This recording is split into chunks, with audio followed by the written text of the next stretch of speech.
Hello students, in continuation with this chapter, three orders. Now in this part, I'm going to explain about the three orders. Third order, peasant, जो last order. Again मैं comparison कर रही हूँ हमारी country के साथ. जैसे हमारी कंट्री में 4 टाइप्स में डिवीजन था, यहाँ पे जो आप पढ़ रहे हैं वो 3 टाइप्स में डिवीजन पढ़ रहे हैं. थर्ड ऑर्डर के जो इंपॉर्टेंट है दैट इज पीजेंट्स. हम पीजेंट्स के बारे में पढ़ रहे हैं ये. और ये थर्ड ऑर्डर की बहुत इंपॉर्टेंट जो है वो एक ग्रुप था ये थर्ड ऑर्डर का. लेकिन लाइक इन आवर कंट्री इनको बहुत अच्छे से ट्रीट नहीं किया जाता था. So in this part I am going to explain you about the third order. Now about the third order, the free peasants जो हैं, कल्टीवेटर्स दो टाइप के थे. एक फ्री पीजेंट्स, एक सर्व्स. ये देखिए नाम जो है सर्विंग से सर्व बना है. फ्री पीजेंट मतलब जैसे फ्रीलांसर्स नहीं होते, लाइक दैट. तो कल्टीवेटर्स भी ये दो टाइप के थे. और अब ये दो टाइप के कल्टीवेटर, फ्री पीजेंट जो हैं, they held their farm as tenants of the lord. वो लॉर्ड के टेनेंट्स के रूप में काम करते थे. मेन अपनी मिलिट्री सर्विस देते थे 40 डेज इन अ ईयर में. पीजन फैमिलीज जो हैं, they had to set it aside certain days of the week, usually 3 या उससे ज्यादा, जब वो लॉर्ड की एस्टेट में जाकर, मतलब उनके जो मैनोर वगैरह में जाकर और वहां पे काम करते थे. आउटपुट जो है, उससे जो आउटपुट आता था उसको लेबर रेंट कहा जाता था. सो स्टूडेंट्स, ये फीचर्स हैं जो आप नोट कर सकते हैं, मतलब अपनी बुक में. एंड कि मेन क्या करते थे, मेन कितने दिन सर्विस देते थे, ये सारे जो हैं ये फीचर्स हैं. और ये बहुत इंपॉर्टेंट फीचर्स हैं थर्ड ऑर्डर के. अगर आप इसको अपने बुक में मार्क कर लेंगे तो आपको काफी आसानी रहेगी.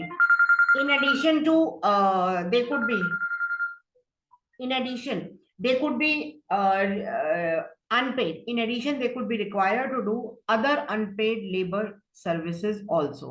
और वो अनपेड लेबर सर्विसेज क्या थी? अनपेड लेबर सर्विसेज, ध्यान दीजिए कि उनको इसकी कोई भी पेमेंट नहीं होती थी उसकी. एंड ये लेबर सर्विसेज कौन सी थी? ये लाइक डिगिंग डिचेस, गड्ढे खोदना, फायरवुड कलेक्ट करना, फेंसेस को बनाना. And besides helping in field, women and children, उनको और काम करने पड़ते थे. तो ये अनपेड सर्विसेज थी, मतलब इसका उनको कोई भी बेचारों को पैसा नहीं मिलता था. वो लेडीज जो हैं, वो विमेन एंड चिल्ड्रन क्या करते थे?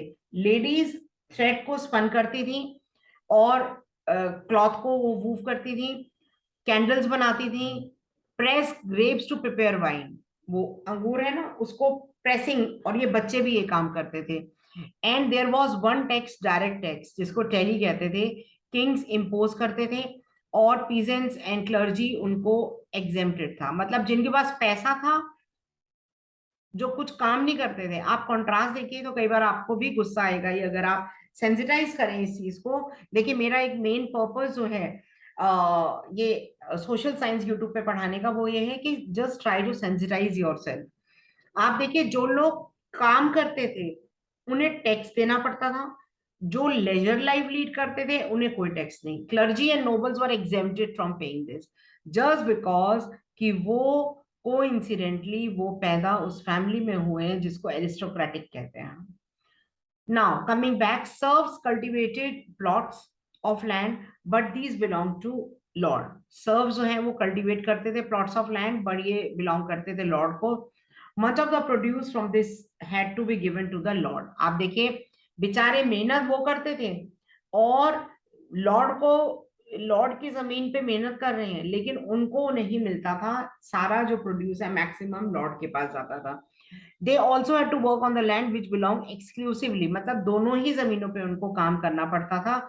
आप देख ही पा रहे हैं और आप समझ रहे होंगे कि कितनी मेहनत उन्हें करनी पड़ती थी. They receive no wages and could not leave the estate without law. मतलब एक तरीके से वो, अगर आप इसको समझें सीधे वर्ड में, तो बंधुआ मजदूर थे वो. और ऐसे ही आपने नेशनलिज्म इन इंडिया में क्लास 10th में जब स्वराज की बात हो रही थी, तब भी ब्रिटिशर्स भी ऐसे ही प्लांटेशन वर्कर्स थे. तो वो लीव नहीं कर सकते थे. Lord claimed a number of monopolies at the expense of this serve. और serves could use only their lords mill to grain. और वो अगर उन्होंने अपना गेहूं पीसना होता था तो वो लॉर्ड के मिल में पीसेंगे एंड वो उसी के ओवन में ब्रेड बनाएंगे. उन्हीं की माइंड प्रेसेस में वो वाइन को डिस्टिल करते हैं. वाइन प्रेसेस में वाइन को डिस्टिल, जैसे जूस बनाते हैं ना मौसमी का, अगर आपने देखा हो मौसमी के जूस की एक मशीन होती है, सिंपल होती है, तो ऐसे ही वाइन प्रेसेस थी. जैसे पहले प्रेसिंग मशीन, टेंथ में अगर आप, एक चैप्टर था प्रिंट कल्चर का, तो ये प्रेसिंग मशीन उस टाइप की थी ये. तो सर्व जो है वो लॉर्ड की, and they the Lord could decide कि सर्व, आप देखिए उनकी पर्सनल लाइफ में भी लॉर्ड का हुकूमत थी कि वो ही डिसाइड करेंगे कि वो किससे शादी करेंगे. वो ब्लेसिंग देंगे but on a payment of fee. मतलब ब्लेसिंग भी देंगे तो फीस जो है वो चार्ज करेंगे वो, अगर वो ब्लेसिंग देंगे और वो फीस चार्ज करेंगे. नाउ इंग्लैंड, फ्यूडलिज्म सबसे पहले इंग्लैंड में स्टार्ट हुआ था 11th सेंचुरी में. आप देखिए 11th सेंचुरी में स्टार्ट हुआ था. और ये मैं पहले भी आपको बता चुकी हूँ कि सेंचुरी एक आगे चलती है. मतलब हम कहते हैं हम we are in 21st century, और 11th सेंचुरी का मतलब है year 10 something. Angles and sections from central Europe वो इंग्लैंड में सेटल हुए. कंट्री का नाम था इंग्लैंड और England.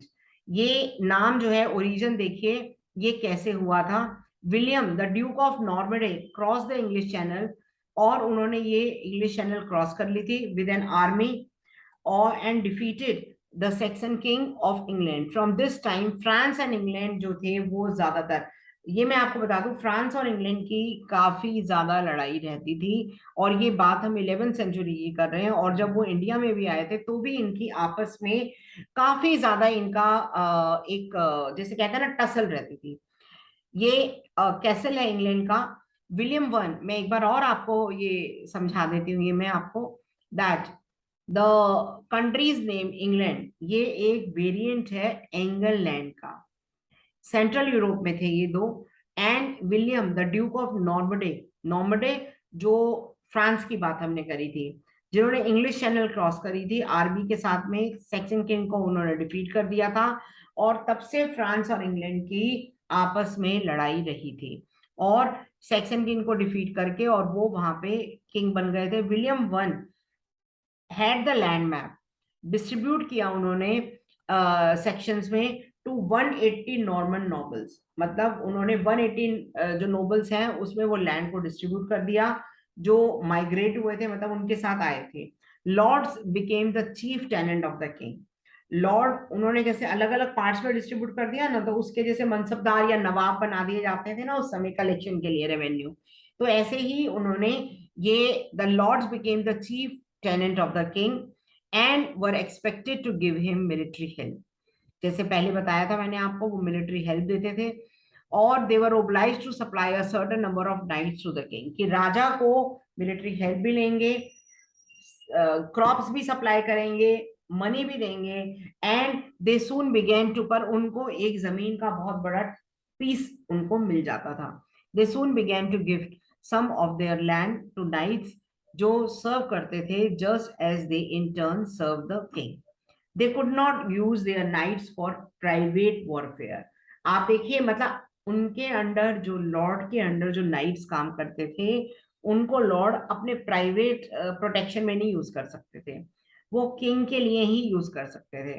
And Anglo section peasants became tenants of various levels of landlord.